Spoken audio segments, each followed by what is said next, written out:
I think when they first arrived, I couldn't believe how many of them there were. They just seemed to stream into the house and belted out this sound and all the different harmonies. And it's one of those real goosebump moments. And it just felt so Christmassy. Just a brilliant way of feeling like you've got Christmas started. Ding dong merrily on high, and the bells are ringing. Ding dong merrily on high, ring with angels singing.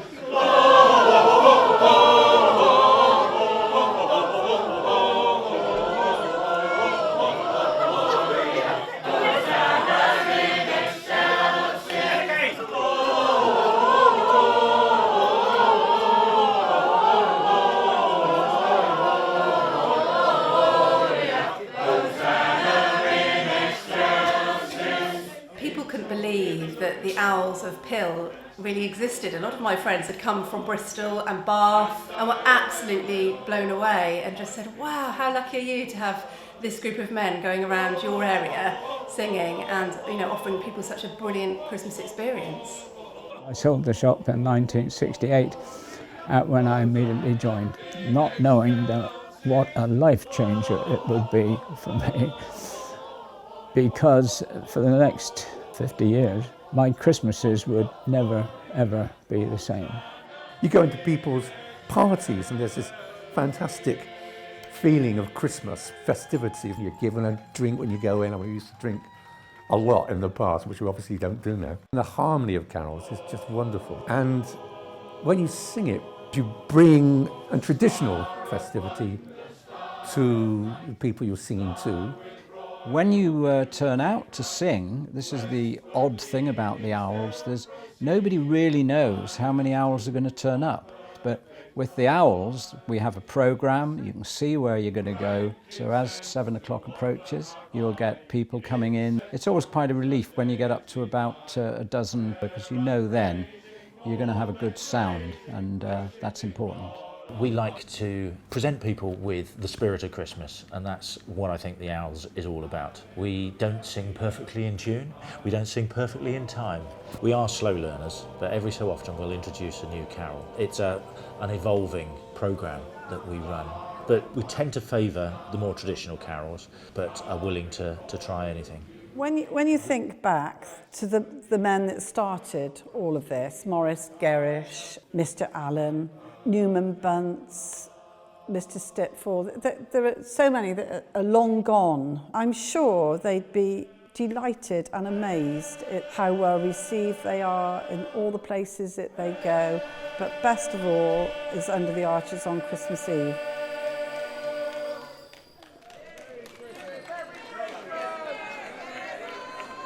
It's almost like a rugby tour going around North Somerset and Bristol and South Gloucestershire for about 18, 20 days.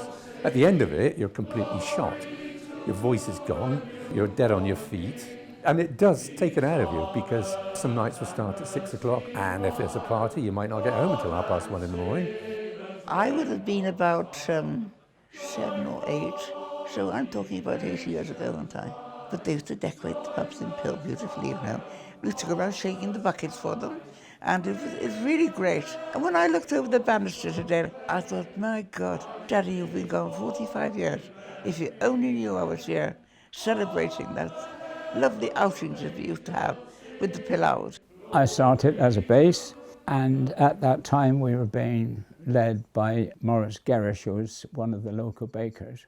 Crusty to everybody. We've even got a street named after him, Krusty Lane now. That's how revered he was. He had been the baker, and he had been the stalwart man who run the Owls, and a man with an amazing voice as well. And obviously had a joy of singing. So he was the figurehead of the Owls, but I didn't actually catch him when he was in his prime. But it's just nice to have him there and be aware of his involvement with the Owls. He could get away with anything because he was a showman, and as a result, as long as people clapped, he would sing, which meant, of course, that we rarely got to anywhere on time, sometimes not even the right day. The big house at Easton was owned by John Robinson. We had many good nights up there. That was fabulous. And we were booked to go there at 9 o'clock that night. The problem was if the crowd were reacting to Morris when he was leading, he would give them more. He would do encores, completely unaware of the time. We're surprised to find the house in total darkness. So when they checked their watches and they realised it was 1:45. Somebody said, they'd gone to bed, Morris. She said, should we bother? Oh, yes, and Morris, bugger it. He said, let's go knock on the door, knock him up. So they knocked on the door, and a window opened at the top of this big house, and there was Mr. Robinson in his dressing gown. Hello, Mr. Robinson. It's Morris Gerrish and the Owls. Come to sing to you. Mr. Robinson said the most understated quote, I think, of that year or any other. Ah, Mr. Gerrish, you said we rather expected you a little earlier. And he said, well, we're here now. Do you want us to sing? We'll be down in a minute, he said. And the Owls went in and they sang, and the Robinsons wandered round in their bedclothes handing out vintage port. Just as if it was normal. One evening as they were leaving, and as they came to the lodge, which was by the gate to the big house, Morris turned to the group and said, why don't we go in here and sing this lovely lady a song? And the Owls were a bit bemused. They'd never sung in the lodge in their lives. It would be a squeeze to get in there, but what Morris said went. So they knocked on the door. And the strangest part of this story is she invited them in. These are strange men in plain clothes to sing carols. So they went in. As the Owls were about to sing, Morris asked if he could borrow the telephone. It was one of the few telephones in the county back in the 1950s. And the lady said, well, certainly. So Morris borrowed the telephone. The Owls sang their songs. Morris then asked the Owls if they'd sing a song down the phone as well. The bemused host was walking around handing out the last of her own supplies of sherry. And at the end, Morris put the phone down and he said, thank you for that. And she said, oh, was it important, Mr. Gerrish? He said, oh, it was my sister. He said, oh, that's lovely. Where does she live? He said, Canada. And he said, and this was probably the only reason they got in there in the first place, because Morris knew she had a telephone. But she had some carols in exchange for her phone bill. So. We always go into Clifton frequently, so we had about 4 or 5 cars, and always somebody's got a bridge card. So the first person would put the card in the machine, and you could press it and it would activate it. The barrier would go up and you could just leave the card in there. So you drive forward, the next person would just activate the card. And of course the last car was supposed to take the card out. And the last car just drove on. And the poor guy whose card it was, that was the last he saw of his card.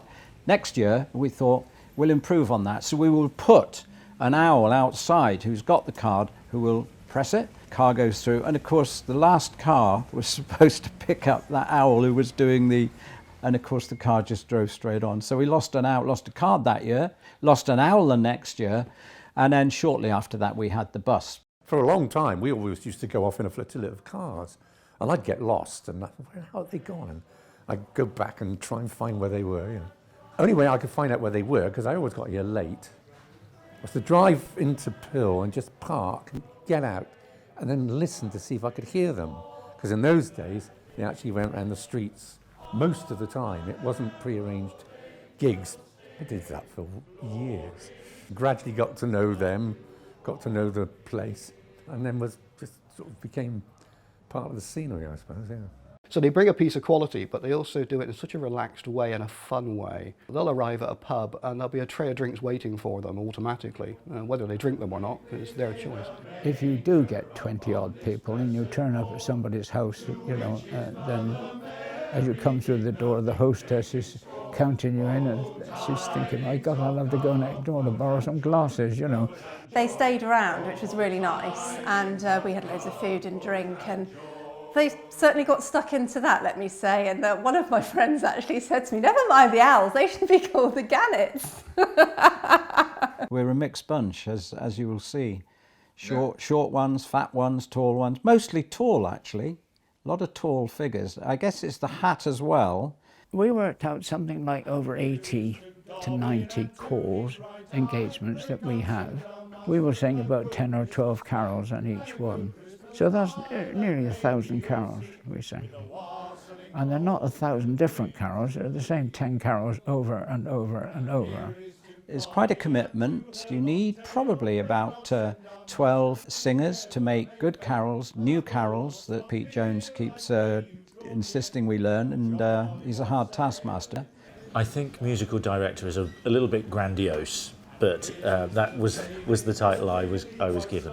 And basically, I take our rehearsals and just try and make sure that we sing as best we possibly can, and getting them to sing in tune, starting at the same time and finishing at the same time, and give people a pleasant experience. God rest ye merry gentlemen, let nothing you dismay. Remember Christ our Saviour was born on Christmas Day. The Clevedon Court incident is one of the favourite anecdotes of the Owls. It is a big house in Clevedon that belonged to the Elton family. And we were booked in there with this night, and we turned up. There was a big party going on, and they knew this would be a big one, this was a good one.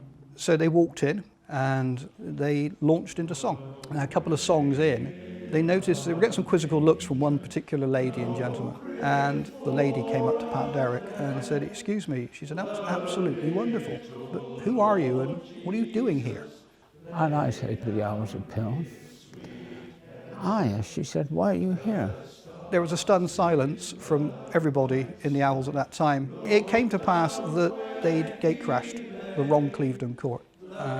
They should have been at a nursing home on the other side of town, where lots of frail and elderly people were sitting waiting for their Christmas carol singers. So of course I've wiped some of the egg off my face and stuttered my apologies, and Lady Elton said, "Well, you've started, you might as well finish." So they did. Afterwards, when Pat went to apologise, she said, please don't apologise. She said, "Don't be embarrassed." She said, "Because I'm sure you've enhanced this evening for many, if not all, of these people. As for me," she said, "I shall dine out on this story for many months to come." And that was Lady Elton herself. We got booked to go back again the next year, by appointment this time. But that is the first time that we've turned up, late. We've turned up on the wrong day, but never in the wrong county. And that was the first time that happened, and the last, thankfully. I'm sure that if my daddy was alive, he'd be very thrilled to think that I was here saying a big thank you to such a wonderful group of people that have given so much of their time and effort for the benefit of so many people. It's been a wonderful organisation, and I wish them every success for the future. A catchphrase you should always remember, because it's absolutely true. "'Tain't Christmas till you've heard the Owls." Remember that. Tain't Christmas till you've heard the Owls. But yes, that's a lovely phrase, and always gets a laugh, and if it gets a laugh, it gets a memory, that's all. "'Tain't Christmas until you've heard the Owls." Is that okay? Good night, ladies. Good night, ladies. Good night, ladies. We're going to leave you now. Come on, you know this. Merrily we roll along, roll along, roll along. Merrily we roll along o'er the deep blue sea.